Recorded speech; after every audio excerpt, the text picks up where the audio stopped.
আসসালামু আলাইকুম, welcome to Dewan recipes. Eid Mubarak to all my friends. আজ আমি আপনাদের সাথে ঈদ স্পেশাল চিকেন চাপ রেসিপি শেয়ার করব। তাহলে চলুন আর দেরি না করে রেসিপি স্টার্ট করা যাক। তো ফার্স্ট আমরা চিকেনটাকে ম্যারিনেট করে নেব। চিকেন 500 গ্রাম নিয়েছি। চিকেনের পিসগুলো একটু বড় সাইজ আছে। তো ফার্স্ট দিয়ে দেব নুন, টেস্ট অনুযায়ী দেবেন।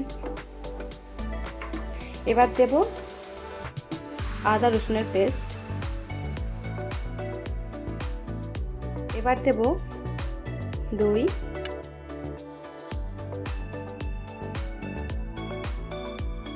এবার অ্যাড করব এই যে কাজু, চারমগজ আর পোস্ত আছে, ওটাকে আমি ভিজিয়ে রেখেছিলাম। ভিজিয়ে আমি গ্রাইন্ড করে পেস্ট বানিয়ে নিয়েছি। এই যে এটা অ্যাড করব। এটা অ্যাড করলে গ্রেভিটা খুব ভালো হবে। এবার অ্যাড করব মিল্ক পাউডার, টেস্টটা ভালো হবে সেই জন্য। সাথে অ্যাড করব জিরে গুঁড়ো। এবার অ্যাড করব রেড চিলি পাউডার। এটা দু রকম রেড চিলি পাউডার আছে, Kashmiri red chili powder and normal red chili powder. এবার অ্যাড করব চিকেন কারি মশলা, সাথে অ্যাড করব গরম মশলা। এবার এটাকে আমি ম্যারিনেট করব। এই যে আমি এগুলোকে একটু পেঁচিয়ে নিয়েছি, এর মধ্যে একটু মশলাগুলো ভালো করে ভরে দিচ্ছি।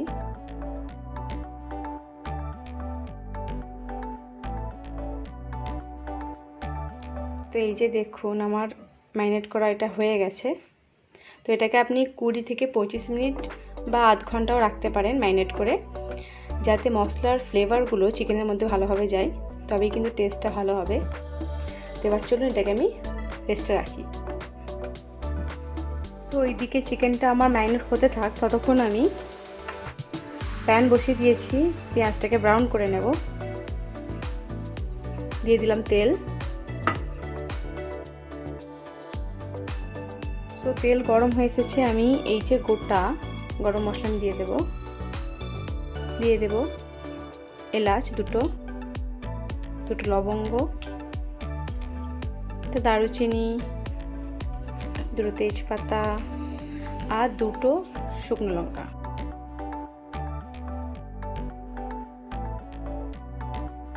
ফ্লেমটাকে একটু লো করে দেবেন তেল গরম হলে,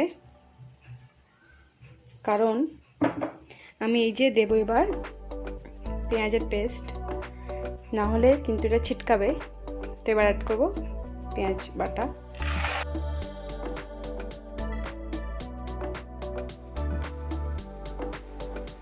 পেঁয়াজটা আর একটু ব্রাউন করে নেব। একটা কথা খেয়াল করবেন, যখন আপনারা চিকেন চাপ বানাবেন পেঁয়াজটা আগে ব্রাউন করে নেবেন, তবেই কিন্তু টেস্টটা ভালো হবে। অনেকে করেন যে চিকেনের ম্যারিনেশনের সঙ্গেতেই পেঁয়াজ বাটা দিয়ে দেন, কিন্তু ওরকম করলে কি হয় যে মশলার গন্ধটা যায় না ভালো করে, টেস্টটাও ভালো হয় না। সো এইভাবে করলে কিন্তু টেস্টটাও ভালো হবে, প্লাস মশলার গন্ধও থাকবে না। আপনারা একবার ট্রাই করে দেখুন। এই যে পেঁয়াজ আগে ব্রাউন করে তারপর চিকেন অ্যাড করব, টেস্টটা কিন্তু খুবই ভালো হয়। আমাদের তো বাড়ির সকলেই খুবই পছন্দ করে এটা। সো পেঁয়াজটা আমার ব্রাউন হয়ে এসেছে দেখুন। এই যে এবার অ্যাড করব ম্যারিনেট করে রাখা চিকেন। এই যে 20 মিনিটের মতো রেখেছিলাম আমি, এটা অ্যাড করব।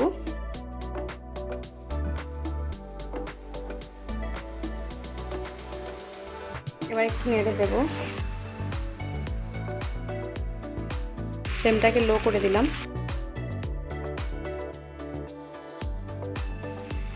ঈদের দিন কিন্তু আপনারা চিকেন চাপ কিন্তু বাড়িতে বানাতে পারেন, খুবই ভালো লাগে।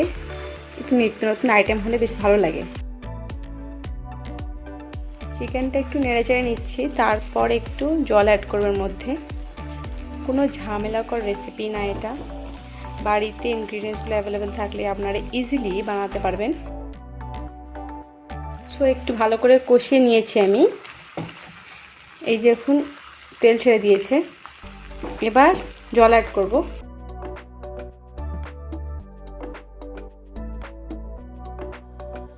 নেড়ে ছেড়ে দিই। যেহেতু চিকেনের পিসগুলো একটু বড় সাইজ আর জল একটু বেশি দিলাম, কারণ কাজু, পোস্ত আর চারমগজ আছে, বেশি না একটু জল দিলে পুড়ে যাবে। তো এবার আমি কভার করে দেব। এটা আমি 20 মিনিটের মতো কভার করে রাখবো লো ফ্লেম করে। মাঝে মাঝে একবার করে নেড়ে দেবেন, তাহলে চিকেনগুলো ভালোভাবে কুকড হবে। আবার কভার করে দেব। সো 20 মিনিটের মতো আমার হয়ে গেছে। এবার একবার দেখে নিই। Wow, looking so nice. যে গ্রেভিটাও খুব একটা পাতলা নেই, আর একটু ঘন করে নেব ফ্লেমটাকে হাই করে। দেখুন কত সুন্দর লাগছে। এই চিকেন চাপ কিন্তু রুমালি রুটি বা পরোটার সঙ্গে কিন্তু দুর্দান্ত লাগে। আপনারাও বাড়িতে ট্রাই করুন, ডেফিনেটলি ভালো লাগবে। তো গ্রেভিটা আমার অনেকটাই ঘন হয়ে এসেছে দেখুন। এবার এটাকে আমি প্লেটিং করব, চলুন। আর এই চিকেন চাপ রেসিপিতে শেষেতে যদি আপনারা একটু লেবু স্কুইজ করে দেন তাহলে তো খুবই ভালো হয়, এটা খুবই টেস্টফুল হয়ে যাবে। রেসিপিটি যদি ভালো লেগে থাকে তাহলে অবশ্যই লাইক করুন আর বেশি করে শেয়ার করুন। আমার রেসিপিগুলি কেমন লাগছে আপনাদের অবশ্যই কমেন্টস করে জানান। আর হ্যাঁ, চ্যানেলে নতুন হয়ে থাকলে সাবস্ক্রাইব করতে কিন্তু ভুলবেন না। ভালো থাকবেন সবাই, আল্লাহ হাফেজ।